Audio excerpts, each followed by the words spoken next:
My GF, 20F, wants me, 20M, to meet up with her best friend, 20M, to discuss who gets to be in her life. So, I, 20M, have been with my girlfriend, 20F, for almost a year now. We're like a week or two away from hitting our 1-year mark, and you'd think that would feel good, right? It doesn't. I'm just sitting here trying to figure out if I'm stupid, emotionally abused, or just in way too deep. Let me backtrack. A few months into our relationship, she was going through a rough patch. Mental health stuff, family issues, whatever, and during that time she got really close to this guy. Let's call him Jake. They met through some friends, started talking, and next thing I know, he's basically her emotional support person. Not me. Him. I tried to be there, I really did. But she said he just gets it in a way no one else does. That line stuck with me. I didn't bring it up at first, but something about it always rubbed me wrong. I figured maybe I was being insecure or jealous or whatever, so I shoved it down. But the more time went on, the more Jake became a shadow in our relationship. She'd go hang out with him at 1 a.m. One time I found out she was in his dorm at 4 in the freaking morning, and she tried to act like it was no big deal. We were just talking. Yeah. Okay. And then I saw a text she sent someone that said, "I'm not hoeing around, but there's just something about Jake that's cute." That hit me like a truck. I didn't even know how to react. Like, are you serious right now? The craziest part? I told her how I felt. I told her it was either me or him because I can't keep playing second fiddle to this dude who clearly has more of her heart than she wants to admit. And she cried, said she understood, told me she needed time. 2 days later, she comes back and says, get this, Jake gave her the same ultimatum. That it's either him or me. And now her grand solution is that Jake and I should meet up and talk. See who makes more sense in my life, she said. Like it's some reality TV elimination round. I don't even know how to feel. I want to be mature. I don't want to be the controlling boyfriend who says no male friends allowed. But this doesn't feel like a friendship. This feels like I've been the third wheel in my own relationship for months and now I'm being asked to fight for my spot. It's humiliating. It's draining. And I don't know if I'm being gaslit or if I'm just too scared to lose her to realize I already have. I haven't agreed to meet Jake yet. Part of me wants to, just to put a face to the name. Part of me wants to walk away entirely. But here I am. Just stuck. Confused. Angry. And tired. So after she pitched this brilliant idea that Jake and I should talk it out and decide who gets to stay, I just stared at her for a solid minute trying to process if she was serious. Like, what kind of Hunger Games emotional throuple trial was I suddenly enrolled in? I laughed.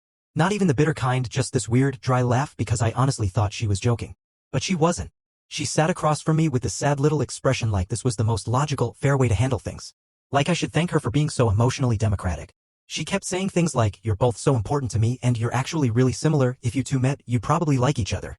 Ma'am, I'm not trying to date him. I'm trying to date you. The worst part? I almost said yes. I mean, I was torn. One half of me was furious. Furious that I was being put in this position at all. Like, imagine your girlfriend emotionally bonding with another guy to the point where she can't decide between her romantic partner and her platonic bestie, and then turning it into some weird psychological cage match. But the other half of me, the desperate, scared part, started wondering if maybe this was the only way to make her see that I'm the one who actually cares. Like maybe if she sees Jake being a dick, she'll finally wake up. I even found myself stalking Jake's socials. Normal-looking guy. Nothing special. But he's always got these little captions about connection, and safe spaces, and whatever. I'm not gonna lie, he gives off massive nice guy vibes. So I texted her and said, fine, set it up. Let's talk. And instantly, she called me, all excited. Like this was the best news she'd gotten in weeks. She said Jake agreed, and that we could all meet up on Friday at this little cafe near campus. Public place. Neutral ground. And now I can't sleep. I keep playing out every possible version of how it's gonna go. Like maybe he'll try to play alpha and I'll have to bite my tongue. Or maybe he'll act smug and I'll lose it. Or worst case scenario, maybe he's actually chill, and it'll just make everything worse because then I'll see with my own eyes exactly why she won't let him go. Or maybe, just maybe, this whole thing is a trap. A setup. And no matter what happens, I lose. Either way, I said yes. I'm meeting the guy who's been haunting my relationship like a ghost since month 3. She thinks I'll understand him better after this. But what if I just end up hating her more? Friday came faster than I expected. My stomach was doing flips all morning and I didn't eat a damn thing. I don't know what I was expecting to feel confident. Calm? Ready? Nope. I just felt like I was walking into a trap disguised as a therapy session. She texted me around noon. He's already there. I'm on my way. Don't be late, heart emoji. That emoji made me want to throw my phone across the room. I got to the cafe and spotted him immediately. Jake, sitting by the window in some oversized hoodie, sipping on a matcha like he didn't just help nuke my relationship. When I walked in, he looked up and gave me a nod. Not smug. Not apologetic. Just a nod. Like we were coworkers about to go over quarterly reports or something. I sat down. We said hi. That was it. No handshake. No small talk. Then she walked in late, of course. Smiling like this was some kind of peace summit. She sat down between us and said, "Thank you both for being here. I know this is kinda weird, but I love you both in different ways and I needed you to hear each other out." Jake goes, "I think this is healthy." I had to stop myself from laughing. This isn't healthy. This is a damn sitcom. And we're the clowns. So then she asks us to just talk. Freestyle. Say how we feel. What we think. Maybe find some mutual understanding. Jake starts. He says he respects our relationship. That he's never crossed a line. That he only stepped up emotionally when she needed someone and I wasn't available. He actually said that. You weren't there. And that's when I snapped, a little. I said, "You think I wasn't there? Dude, I was the one staying up at night worrying about her while you were talking in your dorm room until 4 a.m. You were the safe option because there was no risk for you. No real responsibility. Just vibes and trauma bonding." He didn't even flinch. He just nodded. "That's fair. But it's not my fault she came to me." And she just sat there. Silent. No defending me. No disagreeing with either of us. Just sitting there like she was watching two versions of the same movie trying to convince her which one had the better ending. Then Jake said something that hit harder than I expected. "I'm not trying to take her from you, but I'm not going to walk away from someone who means everything to me just because it makes you uncomfortable." And you know what? That's when it all clicked for me. This wasn't a battle I was ever going to win. Not because Jake was better, but because she let it get this far. You don't put people you care about in a room and ask them to compete for a space in your life. You choose the people you want to stand beside. You don't outsource your decisions like a hiring manager. I looked at her and all I said was, "You already made your choice. You just didn't want to say it out loud." Then I got up and left. I didn't hear from her that night. Which says a lot, doesn't it? I mean, if the person you love storms out of a cafe after saying you already made your choice and your instinct isn't to run after them or at least text them, then yeah, maybe the decision really was already made. Maybe she just needed someone else to say it out loud so she wouldn't have to feel like the bad guy. I waited. Maybe not consciously. But every time my phone buzzed, my heart jumped like it was her. But it never was. The next afternoon I got a single text. "Can we talk? Please." I didn't reply. Not immediately. I left her on read for once. And then 2 hours later she showed up at my place. She looked rough. Eyes puffy, hair in a bun she didn't even try to fix. She stood in the doorway like a kid who got caught sneaking out past curfew. No smugness. No puppy eyes. Just this broken silence. I let her in. She didn't even sit. She just stood there, arms crossed, shaking a little, and said, "I didn't think it would hurt you that much." Hurt me? I wanted to laugh. But I didn't. I just stared at her. So she kept going. She said she genuinely didn't know what to do. That she felt torn between two people who understood her in different ways. That with Jake, she could talk about anything. With me, she felt safe in a different way. I asked her, "So what's the difference between emotional cheating and what you've been doing?" She didn't answer. I asked her if she ever told Jake she loved him. She said, "Not directly." That was my answer. And I swear, it wasn't even rage I felt. It was this dull, tired ache. Like when you realize the thing you've been fighting so hard to fix was never salvageable in the first place. Then she said if I asked him to walk away, he would. And that's when I snapped. "Then why didn't you?" She didn't cry. She didn't argue. She just looked down at her shoes. I realized right then that I'd been her safety net. Her fallback. The guy she loved, sure, but the one she took for granted. Jake was the emotional high. I was the emotional home. And she wanted both. But you can't keep two people orbiting your emotional universe like planets and expect no one to crash. So I said what I should have said weeks ago. This isn't love. It's a coin toss. And I'm done living on one side of it. She begged. For a little. Asked for space to figure herself out. But I was already packing the version of myself that needed her. And putting him away. We broke up. Officially. No drama. No tears. Just the sound of a door closing that should have been shut months ago. Breakups are weird. Not just the pain but the silence that follows. The texts stop. The calls stop. The noise stops. But your mind keeps going. Replaying the highlights, the red flags, the should-be knowns. It's like the relationship ends but the echoes don't. I thought she'd move on instantly. I mean, she already had someone, right? Jake was right there. Waiting in the wings. But about a week after we ended things, I got a DM. Not from her. From him. "Hey man. Just wanted to say sorry for how all that went down. Didn't mean for it to get that messy." I just stared at it for a while. Like, really? Now you're apologizing? When the dust is already settling.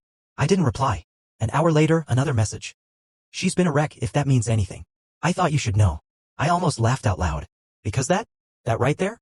That wasn't an apology. That was him planting a flag. Letting me know he'd inherited the mess. That he was the new guy comforting her through the pain I left behind. I didn't answer. Again. And then. She called. Blocked number. I only picked up because I thought it was my boss. Her voice came through soft. Broken. "I miss you," she said. I didn't say anything. I didn't think it would feel like this, she added. "It's like. I thought I could handle it. But I can't." I asked her if she was with Jake now. Long pause. "No. I mean, kinda. We've talked. He's been around.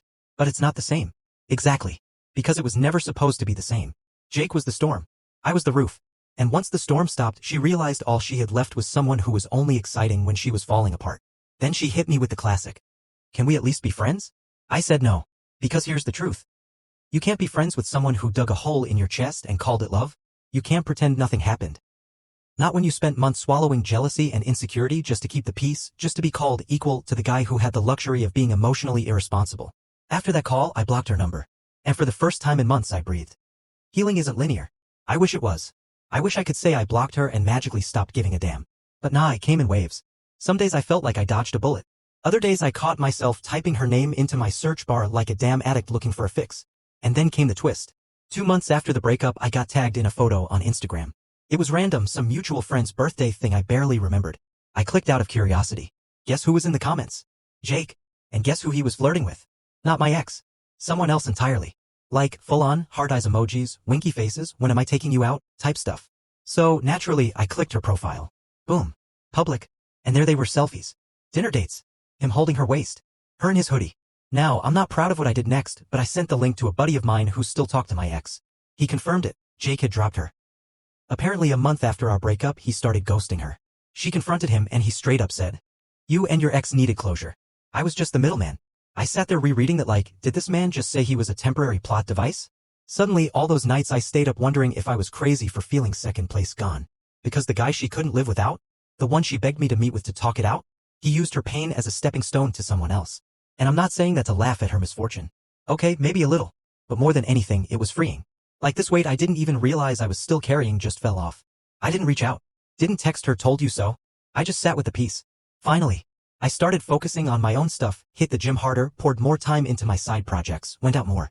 And slowly, I stopped comparing every girl to her. Because here's the real kicker. Sometimes the people we think are the love of our life were just the lesson we needed before the actual thing shows up. It had been almost 5 months since the breakup when I got the last message. I was at a cafe, headphones in, editing some designs on my laptop when I saw the little notification slide down from the top of my phone. Hey, I know you probably don't want to hear from me, but I've been thinking about everything and just wanted to say I'm sorry. For real this time. No name. Just the number. But I knew who it was. I stared at it for a bit, thumb hovering over the screen. A part of me felt that old sting, that weird nostalgic ache. Like flipping through a photo album of a life that barely feels like yours anymore. I didn't respond right away. Later that night, after some thought, I finally replied. Thanks. I hope you find what you're looking for. That's all I said. No paragraphs. No salt. No opening the door back up. Just the truth. Because at that point, I wasn't angry anymore. Not even bitter. Just done. And honestly, I think that's the real closure. Not a dramatic conversation, not meeting up for coffee, not tears and apologies. Just knowing that you don't owe them anything anymore, not your time, not your attention, not your pain. She didn't reply after that. A week or two later, I heard from a mutual that she had dropped out of school. Said she needed a break from everything. No idea if it was Jake, the guilt, or just life hitting hard. But for once, it wasn't my problem to solve. And it never would be again. I moved on. I met someone new, someone who didn't make me question my worth, didn't pit me against another guy for a place in her heart, didn't need chaos to feel connection. She picked me clearly, loudly, every day. And that changed everything. So yeah, if anyone out there's ever stuck in a relationship where you feel like you're constantly auditioning for love, let me say this. You don't need to fight to prove your spot in someone's life. If they're right for you, there won't be a competition. Because love isn't a cage match, it's a choice. And the right person won't make you beg for it.